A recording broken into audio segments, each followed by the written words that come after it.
Support for WUWM podcasts comes from Potawatomi Casino Hotel Milwaukee, home to 24/7 excitement, dining, and an on-site hotel at 1721 West Canal Street. More information at potawatomi.com. Lake Effect brings you conversations about what's happening in Milwaukee and the people, places, and organizations that shape our community. This is Lake Effect Spotlight from WUWM, Milwaukee's NPR. In the 19th and 20th centuries, thousands of Native American children were sent to schools run by the federal government and churches. Many suffered abuse at the schools, where the goal was to erase Indigenous cultures, starting with the community's children. On this Indigenous Peoples Day, we have the story of a Wisconsin survivor of one of these schools. His name is Dewey Schanandore. When he was a child on the Menominee reservation, he went to a Catholic school called St. Anthony's. Dewey shares his story and what it took to heal with WUWM reporter Jimmy Gutierrez and Eric Vaughn fellow Maria Peralta-Arellano. Maria. Yes, here we go. We learned some Wisconsin history together last month. Ooh, I hope you're talking about Dewey. I'll behave. I'll behave. Who could forget Dewey Schanandore? So we did talk for a while, but that was because this man has lived 79 years and has seen a lot, both the good and the bad. Yeah, including his experiences with what he called the Kill the Indian, Save the Man program, our state's brutal history with Indian boarding schools, which we found out Dewey was sent to in the first grade. It was like a mixture of science, math, English, geography. And I was ready to excel because, hey, man, my mother, she didn't raise no fool, man. She instructed me, you know what I mean? So it's like I had this insatiable desire to compete academically at that very early age. And here's the real big but. But that world changed at 7 years of age with that first beating that I got. That program, to Kill the Indian, Save the Man, that was designed to program us as Indigenous people to fail in every aspect, every facet of society that we live in. And to some, it worked. The wild thing is that these schools were everywhere for over 150 years in Wisconsin. The goal was clear: convert quote-unquote savages starting when they were kids. Indigenous cultures didn't fit into white society at the time, so they tried to erase it by any means necessary. Today, though, we know that knowing your history matters, dedicating days to recognize atrocities matter, and the stories of those who lived it and experienced it matters, because not all history is passed down. When I grew up on a Menominee reservation, we lived in the forest in northern Wisconsin, and the place was just simply beautiful. The whole show, the animals, the trees, the sunshine every day, and I got to enjoy that. It sounds like a magical childhood, some of it at least, because something that Dewey was very clear on was that growing up on the reservation also meant growing up in abject poverty. People would help each other out with deer meat, bear meat, animal stuff. And some had the foresight to see that other people were in need, so it was shared. The foods were shared amongst the people. He was the youngest. He had an older brother and sister. His dad was a musician. He says his mom was compassionate and sensitive to tribal culture. But when he was small, maybe 6 years old, they divorced, which devastated his sister at the time. She was going through the impact of the divorce of my mother and my father, and she reacted in a way that they didn't deem appropriate. So the state stepped in. And the last thing I remember was I walked up partway to the stairs up to the first floor, and I looked around the corner and I could see my sister. She had her hands in the doorway, and the white woman, I say white woman with respect, she was pulling her by the hair. That was the last I saw of my sister, Doris, and what they did, they took her to Green Bay here, and they put her in an orphanage, Catholic orphanage here in Green Bay, which probably ain't in existence no more. And they did shock therapy on her, electroshock therapy, and it completely changed her. Dude, that tape is so hard to hear. What made it worse was that at this time, his sister was also in boarding school. I can imagine that she lost any peaceful place in her life to go. Not at school and not at home. She had no safe space. For Dewey, he was entering first grade and just about to head off to boarding school himself. I walked in the building for the first time that time, and I remember seeing a lot of books on the shelves. And it was like a typical classroom type setup with desks, old-time wooden desks. And I walked in and I sat down. I looked on the wall, and there was the alphabet, the entire alphabet. And I said, wow, man, I just wonder if I can learn that. And I had confidence that I can. I told myself, yeah, you can learn that, plus a whole bunch of other stuff, Yeah, I guess I didn't expect him to take to the setting so much. He really did, but there was one problem. The nuns. He says he witnessed their violence towards the kids really early on. There was even a nun that the kids nicknamed Bruiser.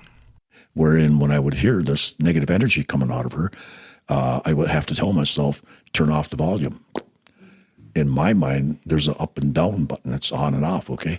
And what do I do when it's off? I take a look at the wall. I study the the alphabet. That's the way I defended myself. It's wild that even at this early age, he had his own coping techniques. Then she'd get her revenge again, you know what I mean? I remember sitting there looking right at her, man, and looking at the punch coming at me. Didn't move me at all. Absorbed the punch, fell down, whatever, got back up, sat right back down, more peaceful than ever. In second grade, this was all still going on, so some of the students decided they had enough. My buddy in the back of the room, he opened up the window, and 5 or 6 of us dove out the window, scratched ourselves up, bleeding and stuff, and we ran away. And we ran into the forest, ran to our old trail, and we would meet there. We were all beat up. Some of these guys are blood all over the place, you know what I mean? And then would meet there, and then would sit around and would talk about what happened and how we felt as a form of healing. Again, this picture is incredible and so tragic that they found these ways to process going through all of this at such a young age.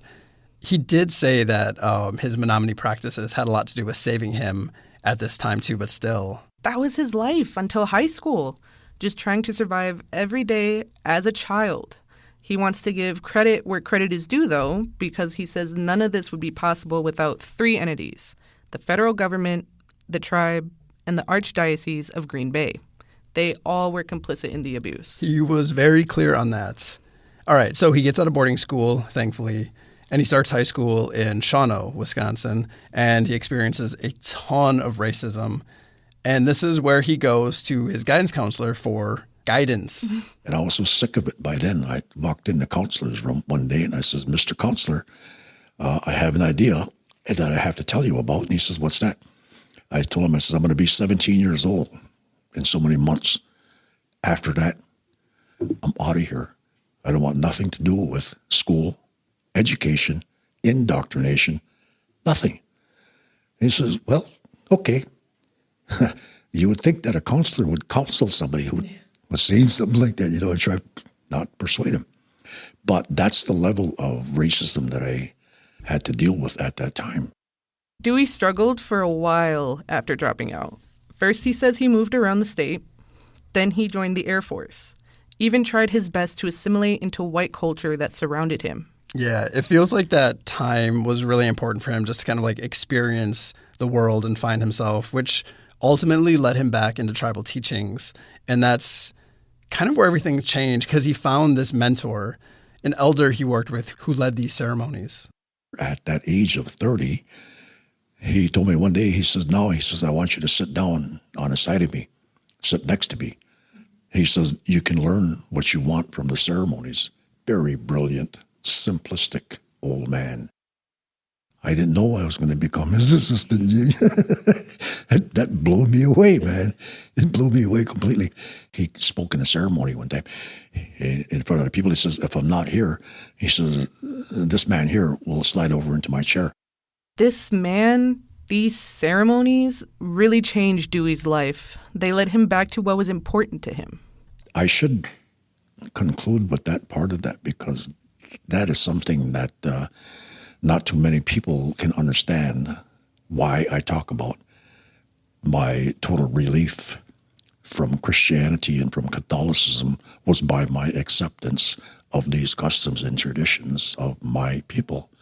And it worked. What he's talking about here is forgiveness. Forgiveness is what opened up his path to healing from his past experiences. He started living a new life, a healthier life. He started competing in track events, traveling across the state. He rode his bike across the country. He still rides every single day. He even ran for human rights. He was running everywhere all the time. I think it's interesting because on one of those runs, it led him to a very unexpected place. A gravesite next to the Catholic Church on the reservation. Matter of fact, the gravesite was in the back of the church, and my trail was right by the gravesites. Okay, so basically he says his ancestors directed him to an unmarked gravesite at St. Michael's Church in Kashina. They were trying to get out of the hole, and they said, Dewey, we need your help. We can't get out of this hole. We need you to help us. And that was like going through my mind. And I didn't know what to think at the moment, so I took my tobacco, my offering, and I put it on the ground. I says, okay, I will. I'll help you. There was a whole investigation, which a local station in Green Bay reported on. And while the church said they wanted to be of assistance, they didn't apologize. But Dewey says he was there when Bishop Ricken of the church acknowledged the trauma caused by the church. He got up and spoke in front of the people in the church, and he says, after consideration of what some tribal members mentioned to me, he says, we're going to have a little ceremony out in the back of the church for those people. He came through, Jimmy. The bishop came through for me, Maria. He said he did what he said he was going to do. It's estimated that nearly 1,000 kids died in Indian boarding schools all over the nation. The truth is, though, we don't know the exact numbers of how many children actually suffered at these schools. The numbers are probably much larger. Record keeping wasn't the best, and there really was no incentive to do so. Mm-hmm. At least 14 of these schools were here in Wisconsin, working to kill the Indian and save the man. Dewey says he forgave the church, but still, he had someone else to forgive. His parents. I had some anger at him one time because I wasn't getting the proper protection from these things that were going on. I had some anger over that. I found out that they themselves went through the Kill the Indian, Save the Man program when they were younger in their lives. And Jimmy, I cried. I cried over that.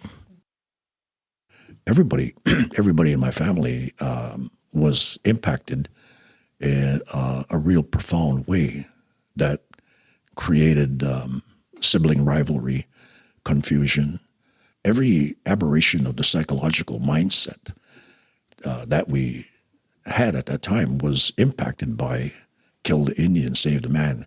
So we had a lot of work to do between ourselves in order for us to love. That's something that was taken from my family. All right, if we're just going to go down a checklist with all this history. So Governor Evers has apologized for the role Wisconsin had in these schools. At the time, then President Biden apologized for the role the U.S. government had in the schools. The Department of Interior even started a 3-year investigation into the impact of these schools. There have been oral history projects making sure these stories are documented. I mean, that's kind of how we found out about Dewey, and that's a bit of the work we're doing here. And also, a while back, the UN made a declaration affirming the equal rights of Indigenous people. There's a lot to say about genocide. I don't like thinking about genocide, but I have to, because I have to know how to prevent it. The declaration that the United Nations made in the recent years protects Indigenous rights. To what degree, I don't know. Just the knowledge of the United Nations having this document in place gives me great hope, gives me a whole lot of hope. Why? Because we need people in the world to know that we are a sovereign nation, and we're a sovereign nation from day one. When we met Dewey, he rode his bike down to see us. And for his age, I was blown away by how active he was. I mean, it was a hot day, and he wasn't out of breath or anything. He was ready to go. It was pretty wild. That man has no stops. But aside from just how physically healthy he is, He's also very spiritually healthy. He's been through it, and he's come out the other side. I think what's undeniable, too, talking with him and listening to him, is that he clearly appreciates all of it. Yeah, the good and the bad. And if I can just mention that after I do my morning offering, it's like the Spirit tells me, okay, Dewey, I got your tobacco. Now, go right ahead. Go enjoy your day. Go on, ride your bike. You know what I mean? That satisfied feeling of having been given the permission to live from day to day to day. You know, that's all I take, a day at a time, man, you know. And it works. It works real good, you know. Love every minute of it, you know.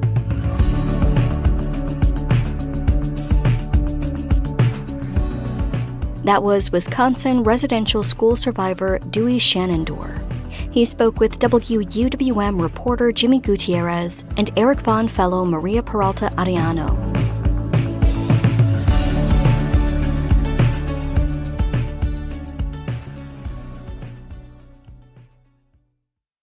You can find more interviews like this one by visiting WUWM.com/Lake Effect. And while you're there, subscribe to the Lake Effect Spotlight podcast.